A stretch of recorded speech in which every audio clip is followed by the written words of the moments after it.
All right, so day 12, 13, what is it? Day 13 Vlogmas. It's all kind of running together now. Yeah, so coming out back into the garage, and I'm gonna try to do a little bit of some research onto if this project is feasible. That's really what this video is gonna be today.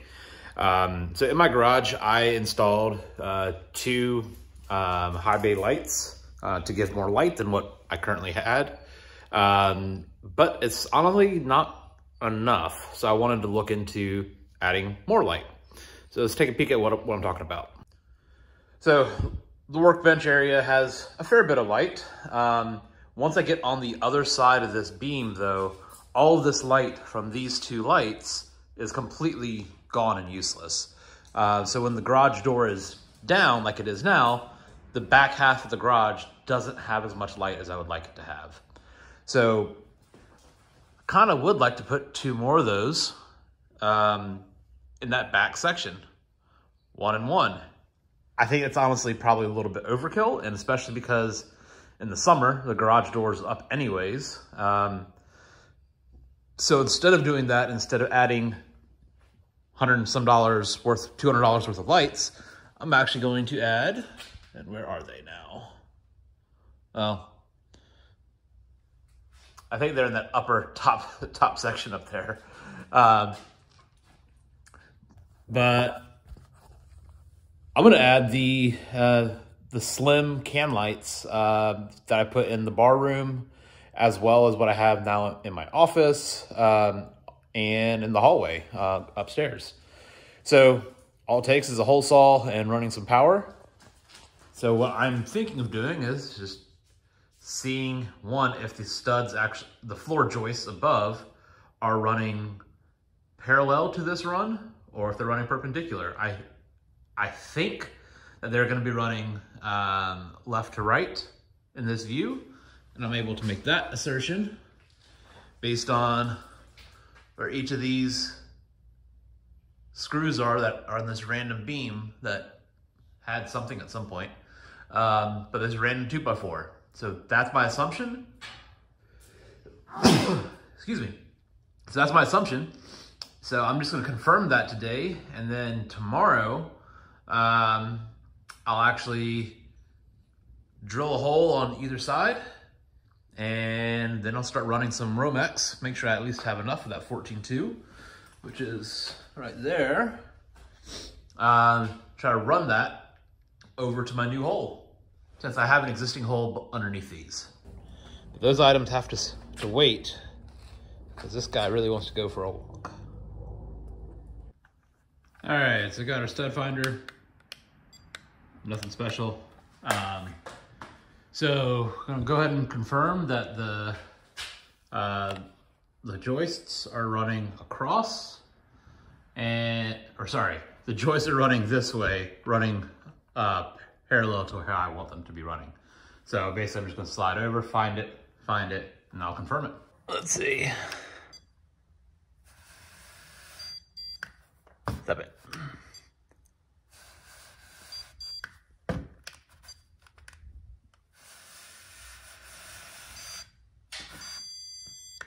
All right, so there's a stud here. It looks like off the right side of the center line of this light behind me. So on that side is where the stud is. All right, so just confirm, I'm standing on the workbench right now. Probably one or so spacings off the wall itself.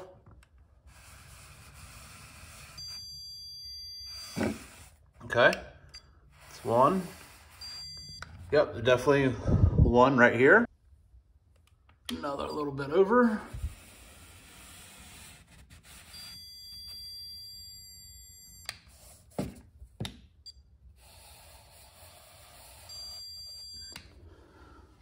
Okay, so that confirms it.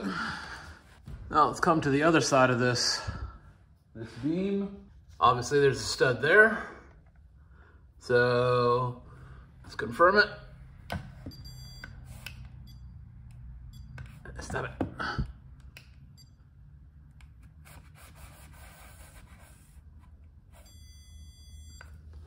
looks like perfectly. So,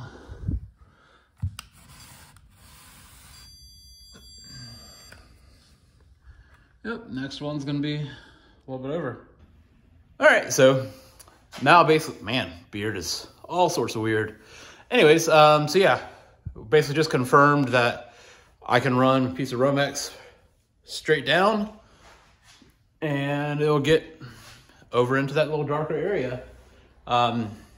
Probably honestly would need like 3 or 4 to fill that space and to fill it with the light that I'm looking for and need.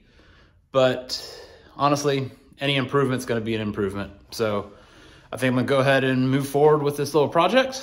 And let's go ahead and start measuring out how much length of Romex I need.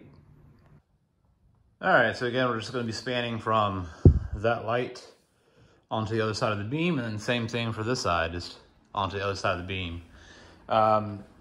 It looks like to drop from the center of that beam, we have an 8-foot run, and let's give myself, call it a foot of leeway. Let's call it maybe 6 inches on each side, so 9 feet. So yeah, let's see if I have 18 foot of Romex to do this. Let's go ahead and give it a look. All right, so I do have this in a different video already, but we'll do a quick little rundown of it. So these lights are 5/8 of an inch thick. So they are meant to be able to go through drywall, even if the stud is directly in the way. So really, really thin, low profile, has a small little gasket to help it seal better. Bend these up, go through the hole, and then once it's on the other side of the drywall, these springs will help hold it in place. That being said, have a simple connector, connect it, and you're done. On the wiring side of it, we'll have,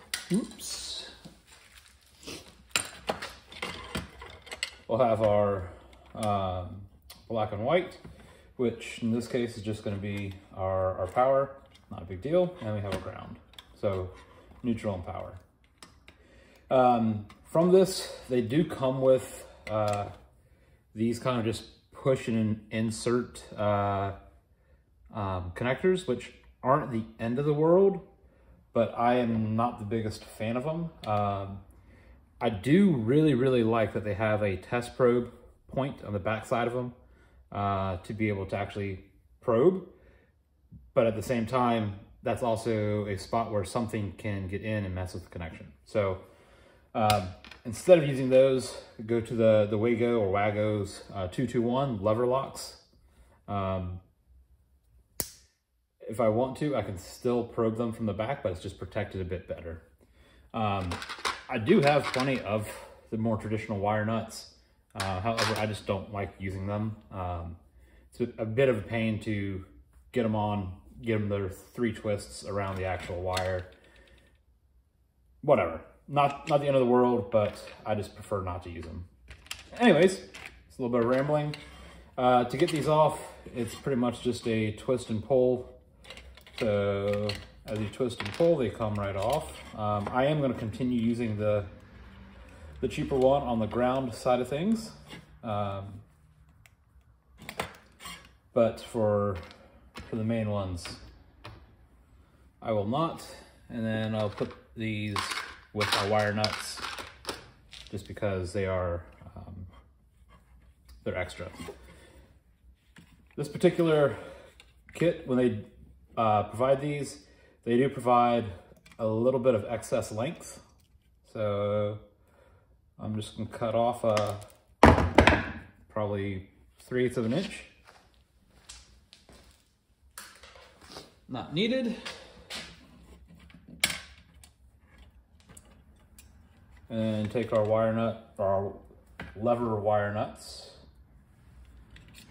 and we're gonna go ahead and insert. It is really easy to see. I'm not sure if the camera's focused on it or not, but it is really easy to see that the wire is actually on this bus bar, this connecting bar, in here. So it's really quick and easy to see if you have a good connection or not.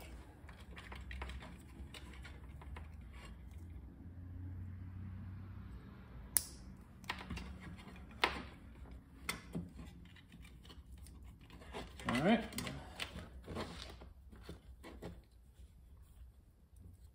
But all right, next up, we have 1, 2, 3 options for our knockouts. And I'm actually gonna choose this knockout because I know I'm gonna have plenty of space. I know my wire is coming from this side. This can go this way, and then our pigtail is basically just gonna go from here. And that's gonna be how it's installed in the ceiling. So knowing that, I can go ahead and take this knockout out.